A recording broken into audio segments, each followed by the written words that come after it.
Bom, quais são então as características gerais do governo do Getúlio Vargas ou do Getúlio Vargas em si? Primeiro, o populismo. É um pouco difícil definir populismo, mas a gente vai entender o populismo como um tipo de governo que possui as características do autoritarismo, ou seja, é um sujeito que não gosta muito das outras instituições, não gosta dos deputados, do Senado, do STF.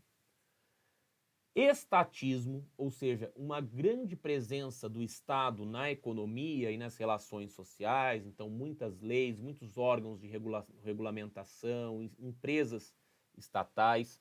Corporativismo, que é essa ideia de olhar para a sociedade com grupos, né? Então o grupo de operários, os trabalhadores e tal.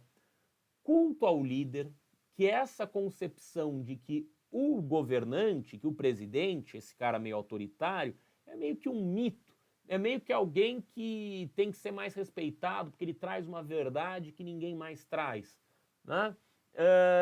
E depois a ideia de concessões parciais à camada mais pobre da população. Por que concessões parciais? Presta atenção porque isso é importante. São concessões parciais porque ele vai dizer assim, ó, eu vou agradar a população, sim, mas eu vou agradar a população sem transformar a condição social dessa população. O que eu quero dizer com isso? Você quer emprego? Eu te dou um emprego, mas eu te dou um emprego com um salário baixo. De maneira que você vai nascer e morrer pobre. Vai viver um pouquinho melhor, vai poder ir no fim de semana dar pipoca pro macaco lá no zoológico, mas vai nascer e vai morrer pobre. O seu filho vai nascer e vai morrer pobre. Por quê? Porque eu não estou fazendo uma mudança significativa. Não é que eu estou pegando o filho de um trabalhador mais simples e transformando essa pessoa num trabalhador mais qualificado, com um salário melhor, com mais acesso à saúde, educação e bem-estar. Não, você está andando de lado, ou você está andando um pouquinho para cima, mas bem devagar. Então, isso são concessões parciais à classe trabalhadora. Ocorreu muito na América Latina, especialmente entre os anos 30 e 50, no Brasil com o Vargas, com o Lázaro Cárdenas no México, com Juan Domingo Perón na Argentina e com Ibarra no Equador, tá? Por exemplo, mas o Uruguai, outros Paraguai, todos os países tiveram.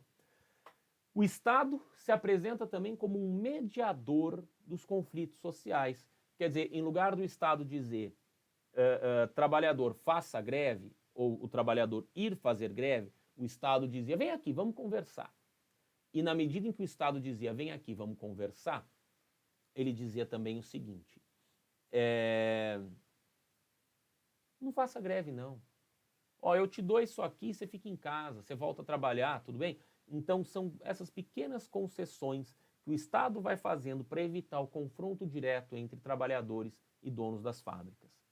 Nacionalismo econômico, outra característica, ou seja, termos muitas empresas estatais, termos uma proteção, termos uma percepção de que, em lugar de abrir para multinacionais, o país deve favorecer o surgimento de empresas do país, do Brasil.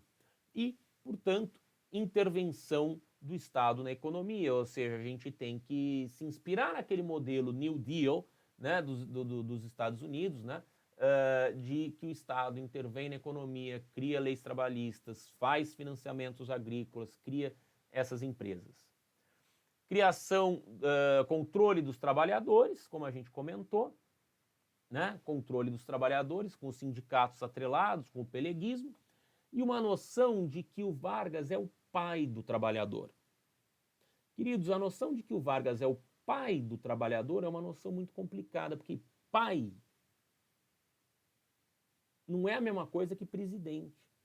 Porque o pai, quando te dá alguma coisa, é porque ele é bonzinho, né? Ou porque ele acha que você merece, ou porque ele tem o dinheiro para fazer isso, ou porque ele entende que aquilo ali é o certo. Só que o pai é diferente do presidente.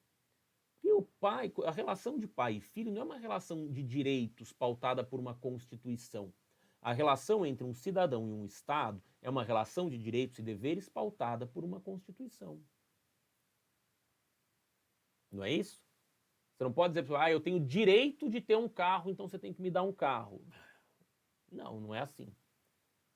Entendeu? Agora, eu tenho o direito de votar, eu tenho o direito de não sei. Isso você pode exigir de um presidente da República. Certo? Então, a ideia do pai do trabalhador é complicada porque você vai ver o presidente como alguém bonzinho, alguém que você tem que amar e que não é alguém que você tem o direito, inclusive, de destituir do poder, de tirar do poder. Falar, você não serve, eu quero outro. Entendeu? Descaso com o trabalhador rural. Essa ideia é importante. Nós não vamos criar nenhuma legislação para o trabalhador do campo e não vamos tocar na propriedade rural. Não vai haver reforma agrária, não vai haver legislação para o trabalhador do campo. Vai haver aproximação com as camadas populares urbanas apenas, mas não com os trabalhadores do campo.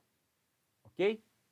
Aqui mais uma imagem do Vargas, ele com um cartaz, né, um cartaz do Vargas num discurso, num evento em comemoração ao Dia da Independência, eu acho, ao 1º de maio. Ao 1º de maio, então os trabalhadores aqui uniformizados, as mulheres segurando bandeiras, o cartaz do Vargas.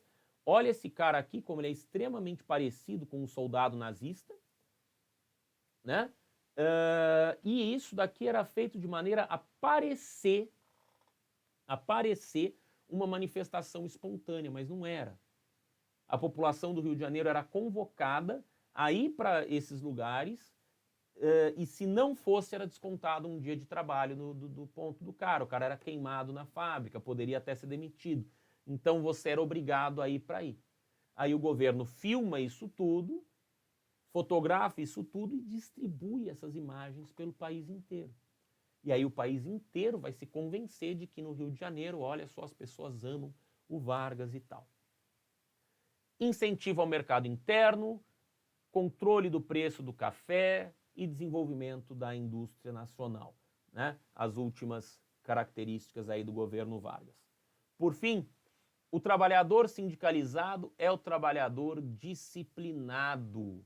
É uma frase muito complicada, né? Porque o trabalhador sindicalizado é o trabalhador disciplinado.